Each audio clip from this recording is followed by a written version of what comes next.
RodzSquad Retro Reviews. Today we're going to go ahead and look into something that there are a lot of people out there who truly dislike, and then there are a lot of those out there that, you know, favor it. So we're going to look at another AtGames product. The AtGames product this time is going to be the Sega Genesis Ultimate Portable Game Player. 25th Sonic anniversary little picture right here, little logo. Has 80 built-in games. Not all the 80 games are Sega Genesis games. A lot of them are what do they call them? The prefab games, or those homebrew type games. Simulated. Yeah, those little homebrew type things. About half of them are Genesis titles.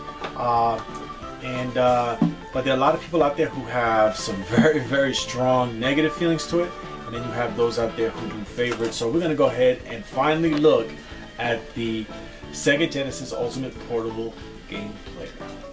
Give it a look. Alright, so we're going to go ahead and give the closer look to the again, the Sega Genesis Ultimate Portable Game Player, released by AtGames. I'm going to hit on that at the end of this, because a lot of people have negative feelings to it. A lot of people have mixed feelings, and some people are a favorite to it. But this is the most recent one. This has been out for some time actually, but this is the most recent one that was released last year. They have been out for some time, of course. You have some of them that only had, I think, 20 games at one time, and then little by little they just added different games to them. But not all 80 games, which is advertised right here, are Genesis titles. About half of them are homebrew games, puzzle games, those type of things. This one right here has the 3 Mortal Kombat games. As it says right here, it has a 3.2 display LCD lit screen, which is very nice. And Sonic is right here, and it has quite a few games. It has a lot of Sonic games. One game I don't see here, babe. Where's Sonic 3? Why is it that they don't have Sonic 3 in these? I don't know. It's pretty funny. Sonic 1, Sonic 2, Sonic Knuckles, 3D Blast, Sonic Spinball, but no Sonic 3. I wonder why is that. Anyway, we're gonna go ahead and give it a close look. Before I do that, it goes the box itself, has the different, has the console itself, more pictures of the games in here, has all different, it has the AtGames logo, AtGames, of course, we're gonna touch on that a little bit. Has internet download feature. This does feature an SD part. It has a rechargeable battery, and in the back, of course, it has all the different games that are already built into the system. So let's open this up. Right? We recently did a Atari Flashback portable, right, babe? And as you can see, this is AtGames. And I don't know why they use such a big box and so much space for something that only takes this little bit of space. So I don't know, I guess they want to throw money away. This is the AtGames manual for the system. Has all the different games in there, describes what's all those type of things, and then we go from there. Has the what is this? The rechargeable USB charging wire cable. Right, and the actual system itself, which is actually really nice, man. I like the way the system is built. Actually, it's very comfortable in my hand. Has a little screen protector here you can take off. Always put it back on, which is pretty cool. This is the nice big screen right here. It says 3.2, right? 3 inches, 3.2 inches, right? It has all the different buttons right here. You have the A, B, C, X, Y, Z. It has the reset button. Has it looks like the start button, reset button. Here's the directional pad. Here's the speaker. On the bottom you have the power button right here. You have the port so you can connect the headphone. Over here is the port where you can connect an AV wires. Again, I have, but mine's are not working. I don't know why. The television is not recognizing the system when it's connected. So I would like to try that one of these days. AtGames in the back, it does indicate that they do have those different pieces, but I guess you'd have to use theirs. Maybe they did something so that you can only use theirs. On the top right here, you have the port so you can connect the wire to charge it, right? Over here we have the sound, am I correct? Yes. We'll talk about the sound. It has a built-in rechargeable battery, lithium battery. It's right there. How long does this last? I don't know. We haven't tried it yet. I think maybe 4 or 5 hours. It'll be 4 or 5 hours of continued gameplay, I would think. Right? And this is the big piece of it, right, babe? SD card. Where you Pick it up. Can't see it. Can you see it now? Yes. The SD card where you can add all the different Sega Genesis titles onto it. So we did that. So we're gonna go ahead and turn it on and show you guys what it looks like. You see it? Mm-hmm. At Games, you saw that? Has many different titles in here. Now you can lower it a little bit. Right there. Good? Yes. Alright, At Games, Alex Kidd, all these different games. They're all in alphabetical order. Comic Zone, one of my favorites actually. Ultra Beast is in here. Decaf Attack, Eternal Champions, Fatal Labyrinth, Golden Axe 1, 2, and 3. Jewel Master, I kind of like Jewel Master. Decaf Attack, E-SWAT. I think I did that again, didn't I? I hit the same thing. Okay, Kid Chameleon. Here goes the Mortal Kombats. The Mean Green Machine, Final Fantasies are here.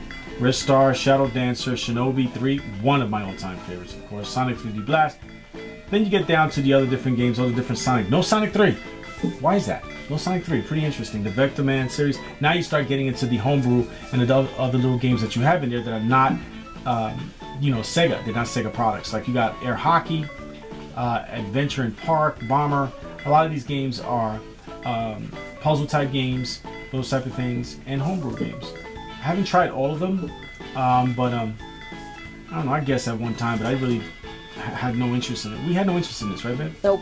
Alright, so what you do is you finally get to the other side, and which is the big piece of this right now, is the SD. Alright, we're going to go ahead and put the SD.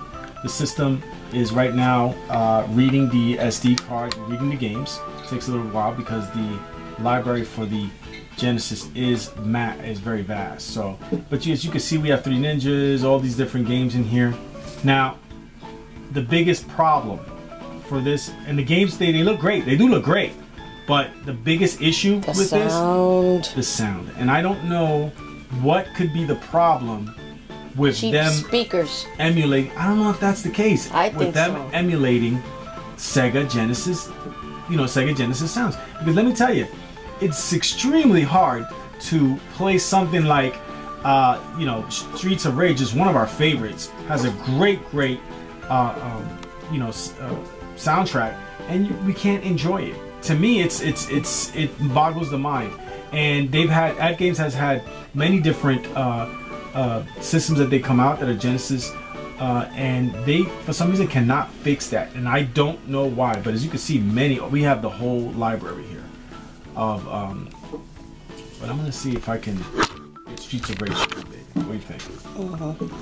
Just so you can get an idea of what this sounds like. I'm gonna try to raise it up pretty high. It's just the sound, man. It fits nice in your hand. It's really nice. I mean, but I don't get it. I don't understand. Let me see if you can get it. Can you hear it? Can you see it? Yes. Oh, you heard that? Very bad. Very bad. And I picked 3 instead of 2. But let's see what we're talking about. Oh.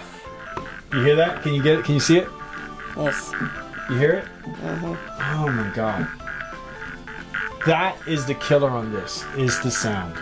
It truly, truly is the killer on this. If they find a way that they can remedy that, these will destroy almost any of the handhelds we have out there for the Genesis. Because this right here is small, it's compact, it fits in your pocket real nice. It's not very big, but man, you can't enjoy your favorites because of the simple fact of what they, you know, it's just mind-boggling. Anyway, if I'm off focus, babe, just tell me I'm off focus, okay? You got me? You good? All right. And I don't know, guys. I just it's what really hurts me on this. So you know, if we were to give it a rating from 1 to 10, I mean, graphically it looks nice. The games look nice on the little screen. They're very colorful, but we can't get over the fact that the sound is so bad on this, and it's sad. It really, really is, because it's this right here. It's Genesis has some great music, and I don't understand why. Let me try and see if I can get another one here. Because Streets of Rage kicks butt, babe. Come on, Streets of Rage kicks butt is one of our favorites. Oh, can you see it? Can you see it? Push back a little bit. Right there, right there. Perfect. Can you hear it? Oh, that's terrible. Oh, that's terrible, guys. Maybe it was probably from trying to convert. Well, I'm gonna go back to a number scale. If we were to give this from 1 to 10, with 1 being worse, and 10 being the best, 6. The sound's killing it. What do you give it? I give it a 6. I give it about the same. Yeah, 6. The sound is killing it. That shows you how important the sounds are for these games and the music are for these games. So, anyway, so I'm gonna go ahead and touch base real quick. I'm taking it off for a second. I'm gonna give it real quick. I just want to touch base on something. Everybody has such negative feelings towards this company at Games. And I guess for the most part, it could be rightly so. But some of the negativity should go to the Sega company because they allowed and licensed this off so they can go ahead and, again, profit on this without giving us the you know, what we want. You know, accuracy, you know what I mean? The best possible versions. And they just signed off on this and it's okay. So somebody at Sega gave the license. Look at the title. You see it? Gave the license. Sonic is on it. You know, so Sega has to hit some of the blame on this too. So I don't attack ad games as much as Sega, because Sega should take a lot of the brunt because they know what their product should be like and they allowed this to come out to us. So, you know, shame on Sega for that. And we do know they made a lot of decisions that were very bad for the company. That's why it's not out there doing their own thing right now. But that's our feelings. We give it a 6 on the Sega Portable. It definitely would be much, much higher if it was the sound was corrected on it. So that's our feelings on it. I can't even enjoy Streets of Rage. Babe, you got it? I can't even enjoy Streets of Rage. So that's our feelings on it, guys. I hope you guys enjoy and you know, leave a thought. Let us know what you think. Thanks for watching and keep it retro. See you guys soon.